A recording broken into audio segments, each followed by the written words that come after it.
rivers and canals provide something for everyone. Enjoying the scenery, having fun on the water, learning new skills, or just relaxing into a whole new, slow pace of life. One of the most important contributions to your enjoyment of this wonderful waterways world will be you and your crew's ability to handle the boat and operate the locks safely and without stress. This DVD aims to take the worry out of steering and handling a narrowboat and performing some basic manoeuvres to enable you and your crew to enjoy your time spent on the water. Crewing a boat is a team effort with everyone mucking in and doing their bit. However, someone has to be in charge, and that person needs to ensure that everyone knows what they're expected to do. You'll need to decide which of your party will be the skipper. Before setting off, make sure that you understand how everything on your boat works and that you can carry out all the necessary routine checks. Also make sure you know the location of the fire extinguishers and how to operate them, and that everyone knows exactly what to do if a fire should break out. Although fires and explosions are rare, it's important that you're aware of the risks. LPG bottled gas used for cookers and heaters is heavier than air, and if there's a leak, it will build up in the bottom of the boat and could be ignited by a spark. Always keep ventilators open and free from obstruction. If you smell gas, immediately turn it off at the cylinder. If there's an incident, switch off the gas, steer the boat to the bank and secure it. Get all the crew ashore and call for help. Life jackets are recommended, especially for under 18s and non-swimmers. Remember, the water can be very deep and at times extremely cold. Setting off is simple. Start the engine, and if you've used mooring pins, remove them by twisting and pulling straight out so as not to damage the bank. If you're in deep water, untie the front rope and push off. Do the same with the back, then motor away from the bank. Make sure you keep the deck areas tidy. Loose items of gear can be a trip hazard. Also, stow all ropes carefully. If a rope trails in the water, it can easily foul the propeller. If you're in shallow water or moored close to other boats, it's a good idea to push the back out first and use reverse gear to get well clear of the bank before engaging forward gear to motor away. When travelling, always keep within the profile of the boat. A steel narrow boat weighs several tons, and you don't want any limbs or heads between it and a hard place or another boat. If you need to get from one end of the boat to the other whilst underway, go through the boat rather than walking along the side. When you need to stop your boat, remember it doesn't have brakes, and it's important to give yourself plenty of time. Ease off the throttle, move into neutral, and then use short bursts in reverse gear to slow the boat down and come to rest. Your boat won't always stop in a straight line, and may need a short burst of forward gear to correct its position.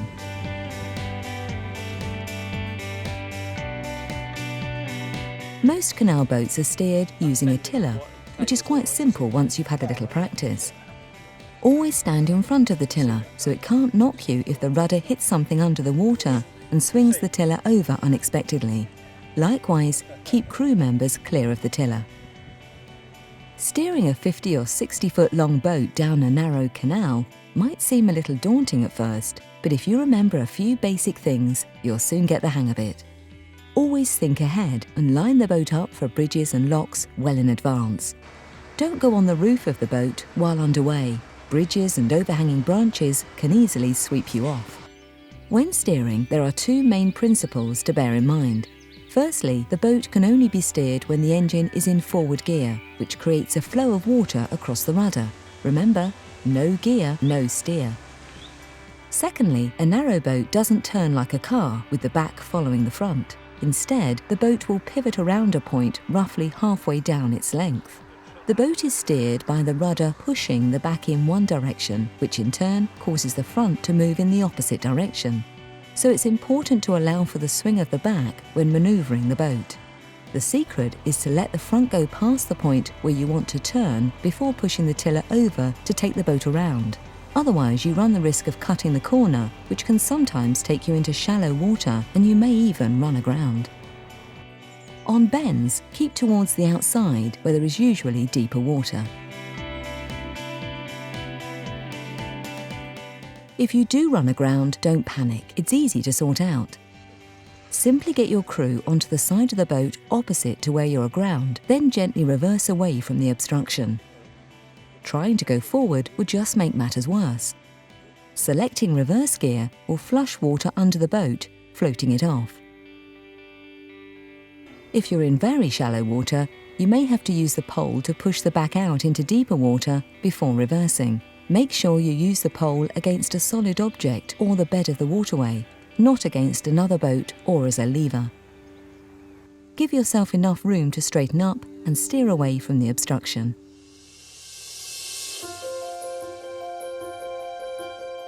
If you want to turn the boat round, look for a turning place which is called a winding hole and will be marked in the guidebook by a curved arrow.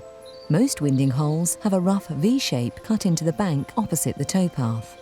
To turn your boat, put the front of the boat into the V, then use your engine in forward gear or use a pole to push the back of the boat round slowly.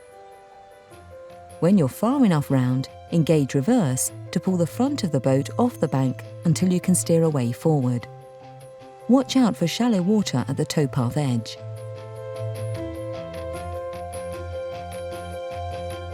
The cardinal rule with all manoeuvres on the water is to think it through first and perform the manoeuvre slowly.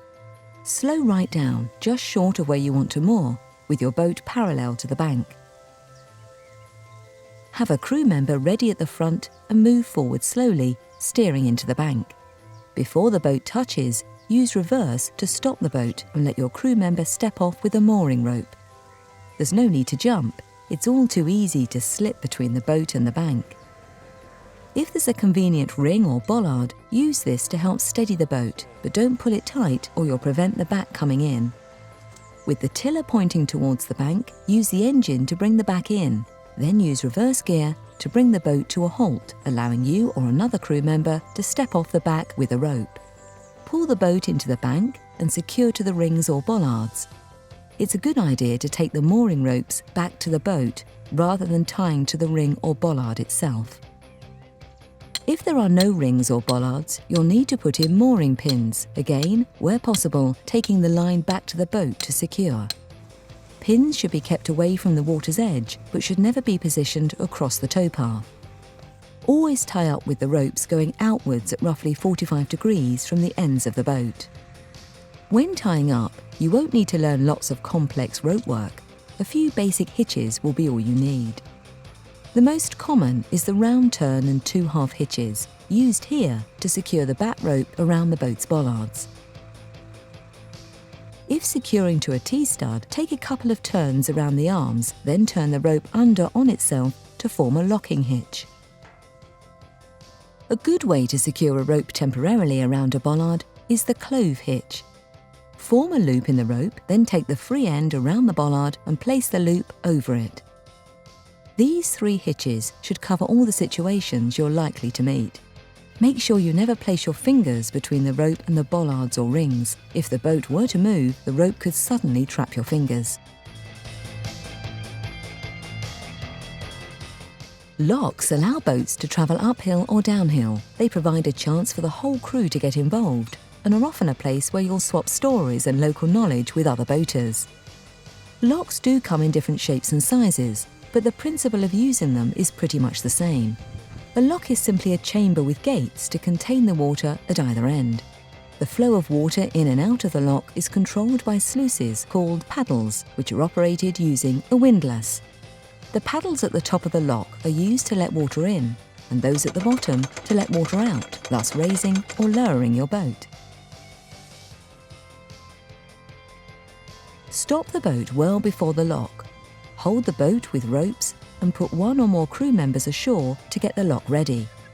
If there are only 2 of you, you may have a centre line. This makes it easier for one person to hold the boat steady, but the centre line should never be used for mooring up. The golden rule at locks is to take your time and do things methodically. Remember that some of the lock mechanisms can be stiff and heavy to operate. Consider getting your fittest or strongest crew members to do the hard work. Make sure you lift any side fenders before going into a lock. It's important that the steerer stays at the tiller at all times with the engine running, so the boat is always under control. Children love to get involved and help out at locks. It's all part of the adventure. But locks are deep with strong water flows, so be particularly vigilant and make sure they're always fully supervised. For younger children in particular, the paddle gear is often at head height, so keep them well clear. A spinning or flying windlass can cause a lot of damage. Never leave a windlass unattended on the paddle mechanism. It's important that crew operating paddles stay by their paddle mechanism until the lock is empty or full and they remain in contact with the skipper in case of emergency. Keep an eye on the boat at all times, and if anything goes wrong, close all paddles quickly and sort out the problem. Some locks have anti-vandal devices which you release with a handcuff key. Just a word about priority. Locks aren't operated on a first-come, first-served basis, but on whether the lock can be used by another boat without wasting water. For example, if you're going downhill and come to a lock that's empty, always check to see if another boat is approaching from below the lock. If so, the lock would be in their favour. Wait for them to enter and use the lock. You would have had to fill the lock anyway, so you might as well do it with a boat in it. Of course, if there isn't another boat coming, you don't need to wait for one to arrive. It's a case of using a little courtesy and common sense to save water.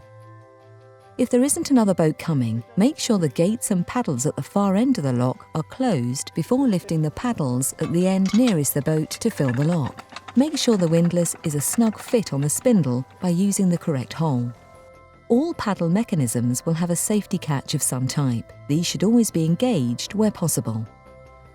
When the lock is full, push the gate open, steer the boat into the lock and make sure the top paddles are fully closed.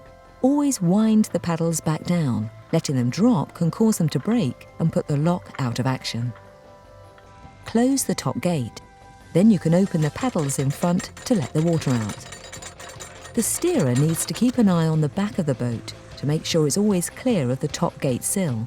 If necessary, briefly engage forward gear to keep the boat away. Make sure the front is clear of the bottom gate and the boat is floating freely.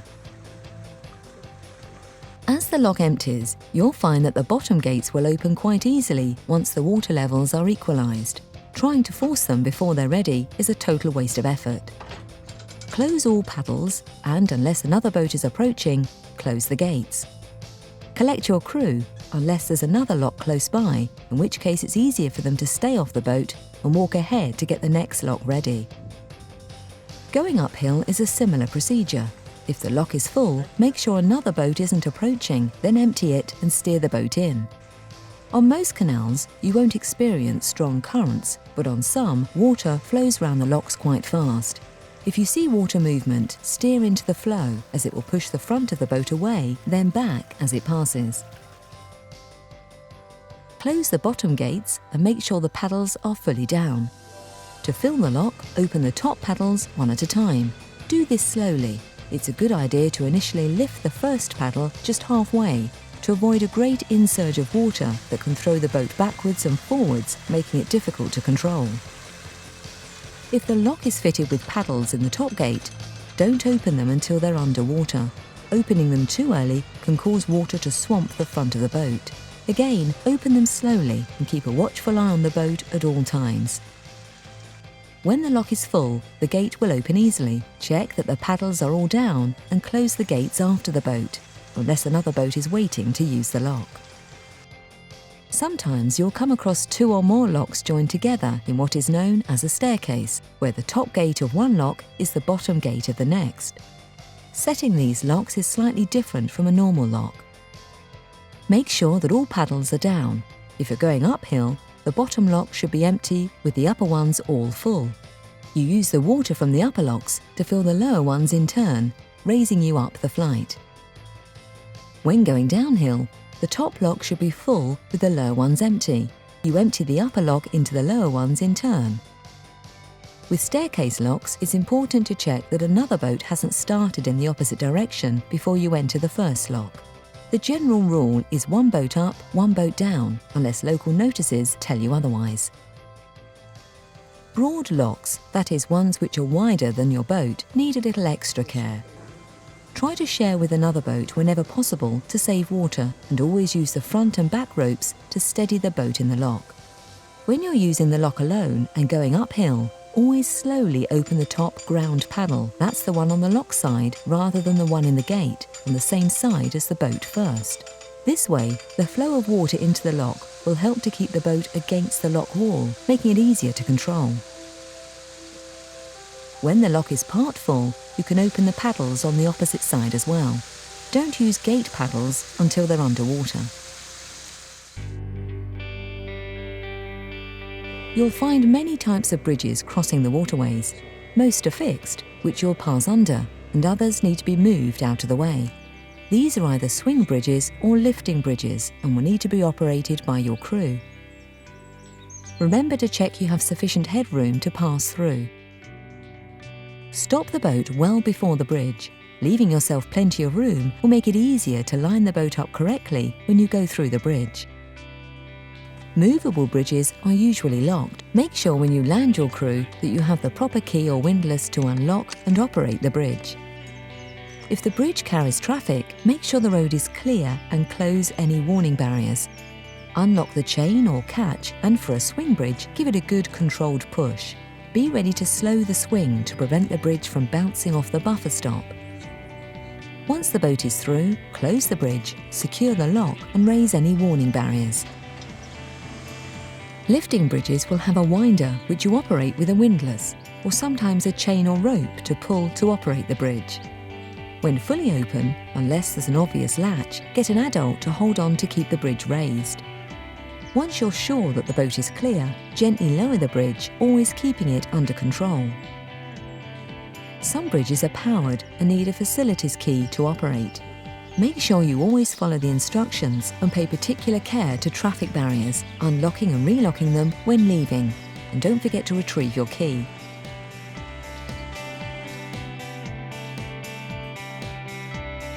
Some cruising routes include tunnels. These are quite easy and often fun to navigate, but they do require care. Tunnels may be narrow, only allowing one-way traffic, or wide enough for boats to pass each other. Look for information and instruction boards or traffic lights at the entrance. If you have to wait for another boat coming through, stay well clear of the tunnel entrance to give them room to pass. Make sure everyone is inside the boat, with nobody's arms or legs hanging over the side. Prepare the boat by switching on the headlights and some interior lights. These will help to illuminate the tunnel walls. Turn off any gas appliances. Many tunnels are damp, so put some waterproofs on and have a torch to hand. As you enter the tunnel, sound one long blast on your horn. Steer by looking at one side of the tunnel only and keep to a moderate speed. Some tunnels allow canoes to use them. They won't have navigation lights, so have someone as a lookout in the front of the boat to warn the skipper if you see one. Always keep a reasonable distance between you and any boat in front. If it's two-way traffic, watch out for oncoming boats and pass slowly on the right. If your route includes a stretch of river, there are some additional factors to bear in mind. You must follow any specific instructions which are signposted. Unlike canals, the water in a river is always moving. In dry weather, this current is quite gentle, but in prolonged wet weather, the river has to carry more water, and its speed will increase and the water level will rise. It's easy to tell if the flow is normal. At every river lock, there are marker boards. At normal river level, a green band shows. If the level rises, it goes into yellow, which means take extra care. If the level is in the red, navigation on the river is prohibited, and you should stop and moor safely until conditions improve. So all you have to do is check at each lock. On some rivers, there are flood locks, locks which are open at normal flows and closed in strong stream conditions. They're only operated by Canal and River Trust staff. If you come across a closed flood lock, you'll need to wait for Canal and River Trust staff to open it when the flood recedes. If you need to moor up on a river, always approach the bank with the boat pointing upstream. If travelling downstream, go beyond your chosen stopping place, turn around and approach the bank against the current. This uses the current to slow the boat down and helps to maintain steering. When tying up, always secure the upstream rope first, and when setting off, untie the downstream rope first. Always leave some slack in your ropes to allow for water level changes. Don't moor overnight except at designated mooring sites, and always use fixed bollards or rings. When approaching bridges, look for signs showing which arch to go through. Weirs, generally near locks, may have a sideways current flowing towards them. Be ready for this, watch for signs and steer to counteract the current.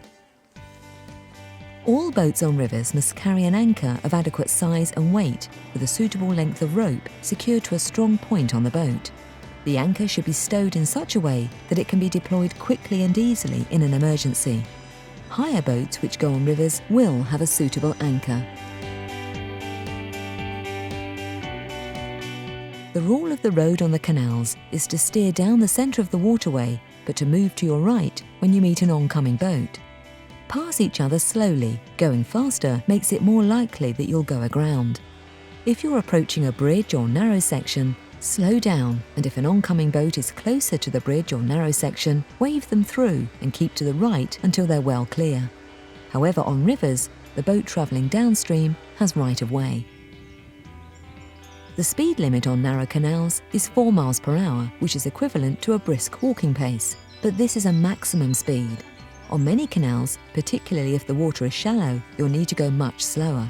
Going too fast pulls the back of the boat deeper into the shallow water, making steering more difficult. The important thing is not to create a breaking wash which damages the bank. If another boat is slower than you, it's usual to keep your distance and stay behind. If the other boat wants you to overtake, the skipper will wave you on and pull over to one side and leave you room to pass slowly. A final word here about horn signals. Give a single long blast when the view ahead is obscured, such as blind bends, junctions or bridges. On commercial waterways, 2 long blasts from an approaching boat means it wishes you to pass on the wrong side, that is, to the left of them. No one should ever end up in the water, but it could happen, and if it does, it's best to know what to do. If you're on a canal or a slow-flowing shallow river and someone falls overboard, you should immediately go into neutral. If it's safe to do so, turn off the engine to prevent the person in the water being dragged into the propeller. Throw them a lifebelt and then ask them if they can stand up. It's more than likely that they'll be able to wade to the side of most canals. Guide the boat slowly to the bank and get one of your crew to help the person ashore. If you're on a wider river or deeper waterway, throw a lifebuoy or lifeline close to them. Maneuver the boat to approach them very carefully from the front in order to keep them well away from the propeller. If there's any danger of them getting too close to the propeller, immediately select neutral gear. Pull them towards the front and side of the boat and help them aboard. But the best advice is to take great care not to fall in the first place. The canals are there for all to enjoy, whether boating, walking, fishing or cycling. You need to show consideration for other users. Your speed is probably the main thing to bear in mind. When passing moored boats, slow right down to tick over speed to avoid your wash pulling craft away from their moorings and possibly pulling out mooring pins. Slow your boat down well in advance to allow it to lose momentum before you reach the moored boats. The same applies to fishermen. Always slow down to tick over and keep to the centre of the canal unless asked to do otherwise. When mooring, always try to leave room for other boats and never moor on the approach to a lock or bridge, opposite a winding hole or at a water point.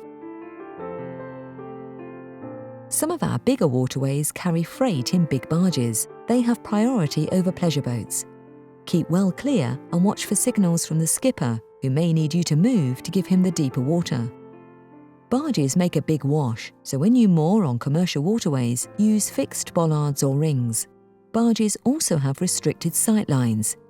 If you can't see the skipper, he can't see you. Okay, that's it. It may seem a lot to remember, but if you take your time, tackle everything slowly, and think things through first, you'll soon get used to handling your boat confidently. And your time on the waterways will be enjoyable and safe for you, for your crew, and for other waterway users. Happy cruising!